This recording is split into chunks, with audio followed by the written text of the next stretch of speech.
Mungkin saya sedikit meyakinkan, Ustaz. Saya tahun 2015 itu training ke Jepang, Ustaz. Dan pagi itu sarapannya labu. Itu nggak kepikir bagi saya. Saya pikir di sana saya makan steak, makan apa. Ternyata labu, ubi, sama apa? Singkong. Nggak ada gorengan kan? Nggak ada gorengan sama sekali. Dan gula juga tidak ada. Saya baru cerita 6 bulan kemarin setelah istri saya selalu muter Ustadz di situ. Ini serius, demi Allah. Dan saya baru cerita bahwa di sana kalau pagi itu saya sarapannya pakai labu. Dan itu fotonya ada, baru saya tunjukkan kemarin. Nah, yang saya tanyakan masalah labu ini mohon diperjelas, Ustaz. Ya, kenapa di sana begitu labu itu di nomor satukan, sedangkan saya hampir 20 tahun di Bali tidak pernah makan labu. Terima kasih, Ustaz. Baik, bismillah. Jadi ada beberapa jenis makanan. Jadi pagi-pagi itu kan pagi. Jadi kalau Bapak lihat, kita lihat dulu kondisinya sih, kondisi tubuh kita. Nabi kita SAW, biasanya beliau, ya Rasul kita, baginda yang kita cinta itu, ba'da isya kan tidur. Ba'da isya tidur. Tidur dalam bahasa Al-Quran, wa ja'alnal laila libasa. Jadi kami jadikan malam itu sebagai istirahat atau tidur buat kita. Maka tubuh kita tidak ada asupan. Tidak ada asupan. Kemudian kalau bahasa sederhana saya itu, karena nggak ada asupan maka malam itu berpuasa. Malam itu kan puasa. Jadi tubuh kita nggak ada asupan, puasa kan. Anda bayangkan kalau kita malam tuh tidur, kita tidur malam ibadah isya mungkin jam 8 lah, mungkin kurang lebih tidur, nanti tengah malam bangun tuh jam 1, 2 bangun. Di jam itu lagi tinggi-tingginya, lagi besar-besarnya atau lagi meningkat-meningkatnya namanya growth hormone. Growth hormone, hormon pertumbuhan yang kalau kita dasakan, kita dapatkan keluar makin banyak, dia bisa makan sel kanker, dia makan segala macam, dia akan perbaiki tubuh kita, di reboot kalau bahasa kita, di reset, di reset. Ya. Kemudian Nabi SAW memberikan petunjuk kepada kita. Ya. Kalau kita lihat bagaimana keseharian Nabi dan bagaimana petunjuk Nabi kita SAW, Nabi menganjurkan apa? Jadi kalau mungkin bahasa pagi itu kan waktu dimana kita umumnya manusia normal itu lebih banyak buang hajat. Bahasa saya buang sampah. Lagi fase pengeluaran. Maka ini konsep itu dipahami ya. Maka waktu pengeluaran tubuh kita itu jangan bebani dengan makanan-makanan yang berat. Oke? Maka Nabi memberi petunjuk kepada kita, pagi-pagi itu makannya apa? Apa? Kurma kan? Kata Nabi apa? Barang siapa yang makan kurma ajwa 7 butir pagi hari, maka dia tidak akan terkena sihir sampai sore. Ada beberapa yang saya baca itu menyebutkan kurma secara umum. Tapi secara spesifik memang kurma ajwa.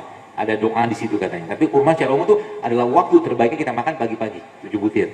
Nah, lambung kita kan sedang lagi rehat. Maka kita lihat bagaimana petunjuk Nabi kita atau petunjuk Allah Subhanahu wa taala dalam Al-Qur'an. Jadi ada makanan-makanan Bapak Ibu sekalian yang memang dia bisa menenangkan lambung.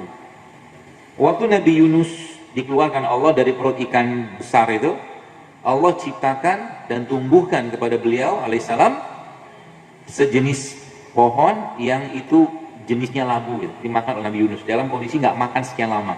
Maka labu itu makanan yang paling baik bagi orang-orang yang mengalami masalah atau gangguan pencernaan. Labu. Jadi mereka tuh ngeriset sebenarnya orang itu. Ya, orang-orang itu mereka yang ngeriset. Termasuk di Jepang itu ada satu provinsi yang angka harapan hidupnya tinggi banget. Rata-rata di sana umur 80-90 tahun ke atas. Namanya Okinawa. Okinawa tuh sangat tinggi konsumsi ini. Kunyit.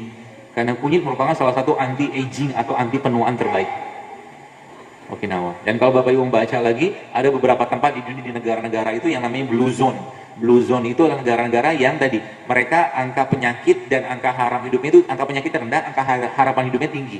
Ada di Jepang, ada di Korea, ada di Yunani, ada sebagian di kota di Amerika. Dan ternyata sebagian besar dari mereka itu bisa muncul kayak begitu. Kenapa? Karena mereka less protein dari hewan. Kurang protein hewannya. Lebih banyak makan sayur, buah, biji-bijian. Jadi proteinnya dari tumbuhan. Memang seperti itu adanya. Jadi kalau kenapa makan labu itu bagus, ya karena tadi dia makanan yang sangat lembut bagi pencernaan. Jadi kalau Bapak Ibu mau nyobain, bisa pagi-pagi makan itu juga. Kalau saya biasanya menyarankan itu, jadi labunya dibikin mash, dihancurin kayak bikin pergedel gitu. Ya, nanti Anda tambahkan sedikit kurma di situ. Kurma disuir-suir, kasih sedikit garam, garam-garam Himalaya itu garam-garam gunung yang mineralnya itu, kemudian kasih sedikit sama zaitun, itu akan sehatnya luar biasa. Seperti itu Pak ya. Jadi itu subhanallah cara yang paling. Jadi mulai sekarang coba diganti makanannya, coba diganti isi piringnya, coba diganti sarapan paginya, siang malam, dan rulesnya sebenarnya sederhana. Kalau Anda mau ikutin rules ini, kurangi makan nasi putih. Kalau bisa stop. Ya, bukan karbonya yang di stop, bukan, tapi nasi putihnya di stop. Karena dia jenis karbo yang tidak sehat. Bolehkah makan nasi putih? Boleh. Kalau tetap pengen makan ya sudah nggak apa-apa, ambil 1 sendok, 2 sendok. Sisanya lauk. Karbonya kita dapatkan di ini kan karbohidrat juga nih. Gitu loh. Nasi dikurangi. Yang kedua apa? Gula pasir, stop kalau bisa paling.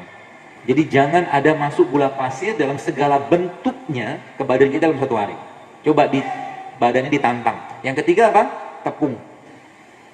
Ya, tepung. Yang keempat apa? Minyak.